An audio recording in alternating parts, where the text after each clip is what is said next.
Okay, now look, as we play, you may get an answer wrong. You're only human, right? By the way, if you're not human, our tech department is actively trying to destroy you. But if you are human and you get question 1 through 11 wrong, you can use an extra life to stay in the game. You can get one of those by tapping the heart during the countdown and sharing this game with friends, human friends. So now, make sure your battery is full and that you're connected to Wi-Fi and not connected to Wi-Fi, because Wi-Fi is the name of my pet tarantula, and if you somehow connected yourself to her, she will either bite you or fill you full of eggs. So, if you're poison and baby spider free, then I think we're ready to play. That's what that sound means. All right, good.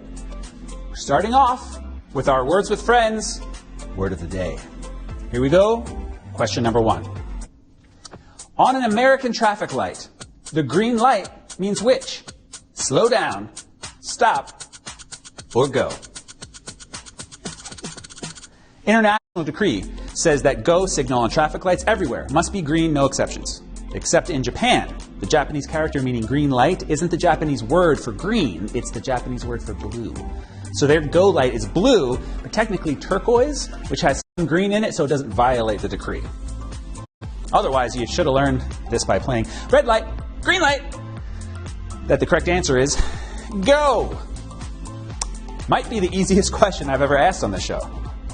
But if you somehow got it wrong, that's okay. Just keep playing for points in spectator mode. Get yourself a mystery box. They're delicious.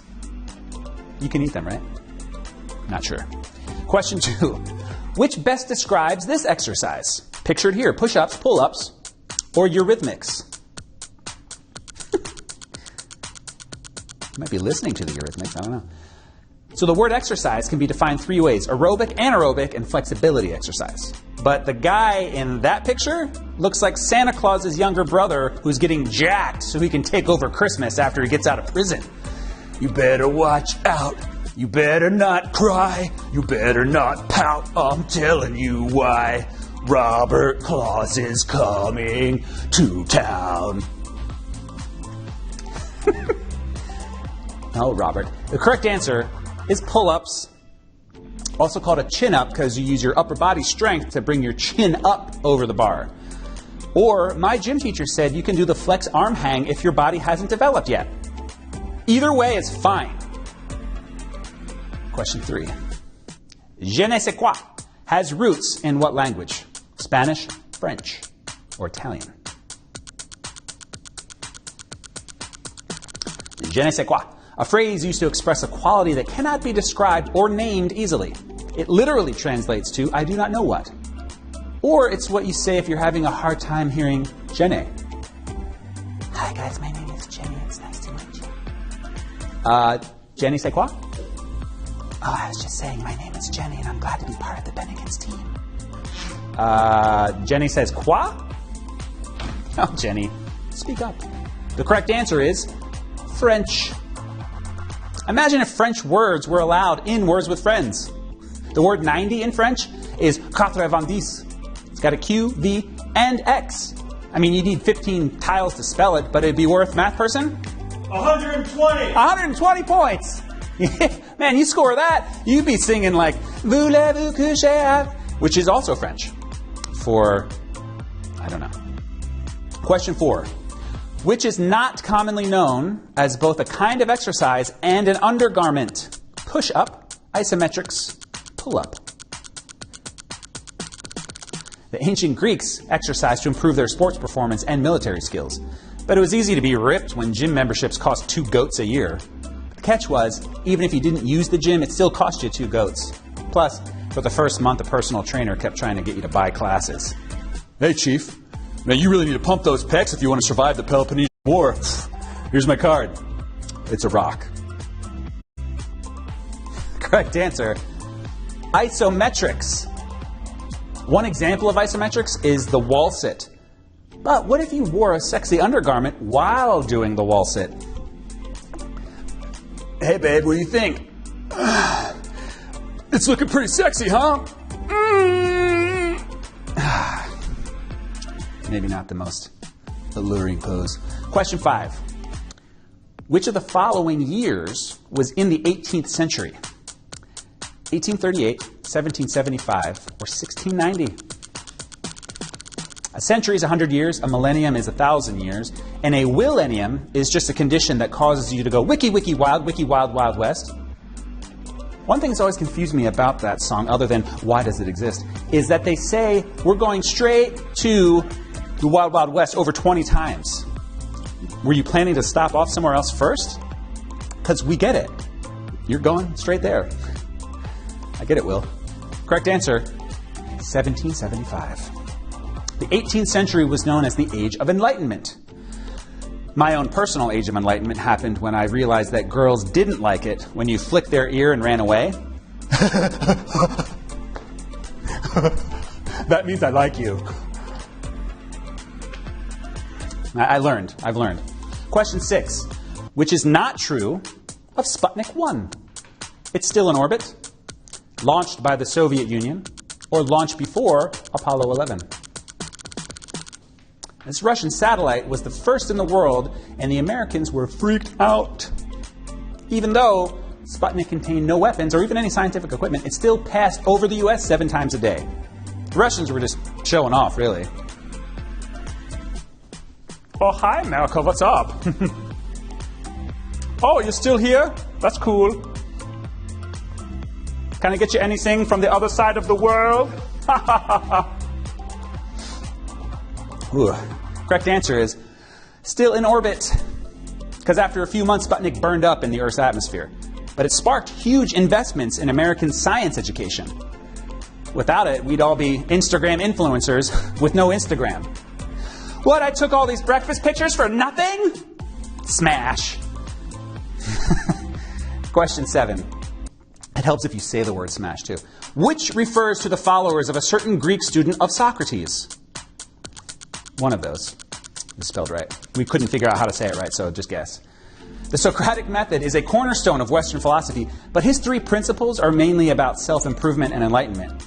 So, I guess Socrates was the cool teacher. Hey, morning class. Did everyone finish their homework and rid themselves of ignorance? Cool. Oh, hey, Plato, what's up? That's a nice toga. Where'd you get it? JK. It doesn't matter, because that's, say it with me, superficial. Write that down. That was my ancient Greek accent. Correct answer is Platonists. The first one. Or students of Plato, who himself was a student of Socrates. And if I continue this tradition and name myself after my sociology teacher, that would make me a Schenkerist. A Schenkophile? A Schenky. There's no good option there. Moving on to question 8. What fruit is shown here? Rambutan, durian, or longan?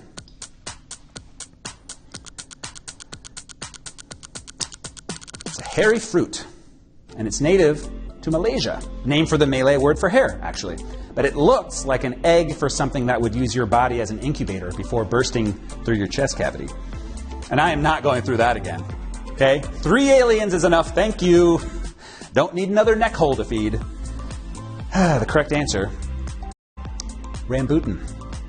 Now there are several other pronunciations, including rambotan or ramboutan, or also, whoa, Black Betty, rambutan, Black Betty had some fruit, rambutan, whoa, Black Betty.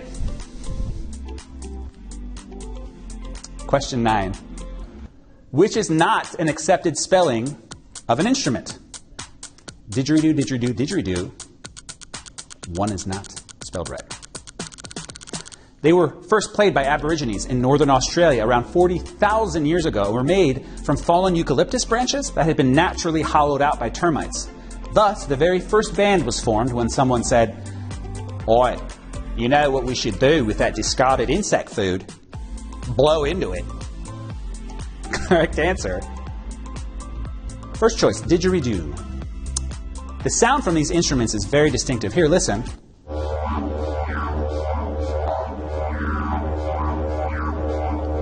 Yeah, some people really enjoy that. Others are more like, how about we didgeridoo-don't? You knew that joke was coming, I think. Everyone saw it coming. Question 10.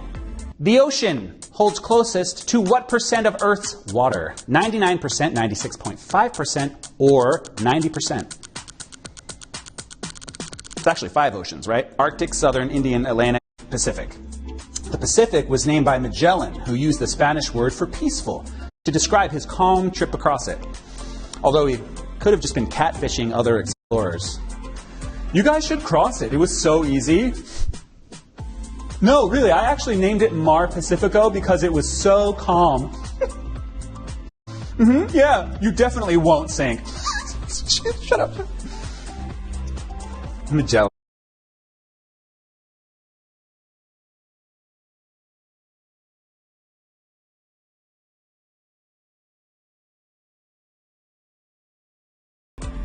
Question 11. What is the proper pronunciation of the word spelled P-A-B-U-L-U-M? And it's one of those phonetic monstrosities. It's the phonetic alphabet, and it's supposed to help with oral transcriptions of languages on an international scale, but come on, it just seems mean. Okay, Paul, how do we tell folks to pronounce pablum? Put a J in there. Really? Yeah, do it. And a horseshoe. And a bunch of slashes. Okay, but will this be helpful? I don't know, but I hate my job, so why should anyone else be happy? Okay, Paul. The correct answer is the first one. It's got a J and a horseshoe in there. And pablum is defined as bland or insipid intellectual entertainment, like all these movie remakes I have to take my kids to. And hi again, Emily Blunt. Remember, I adore you and hope you consider me as a future husband option if you need one. My wife said she looked at the odds, and it's fine. And now, back to the rest of you who continue to defy the odds by making it all the way to the last question. That was Robert Claus warning you that it's the last question. My time to shine. Question 12. Which is an affectionate form of address? Kiliad, Makushla, or Dite? And in the spirit of Irish endearments, let me tell you about the Words with Friends Cherry Blossom Bundle in an Irish accent. You get 2 hindsights, 2 word radars, 4 swap pluses, 100 coins, and your tiles will look like a wee bunny cherry blossom. Was that not offensive enough? Well, hang on. Potatoes! There it is. Great. Correct answer is Makushla. Makushla is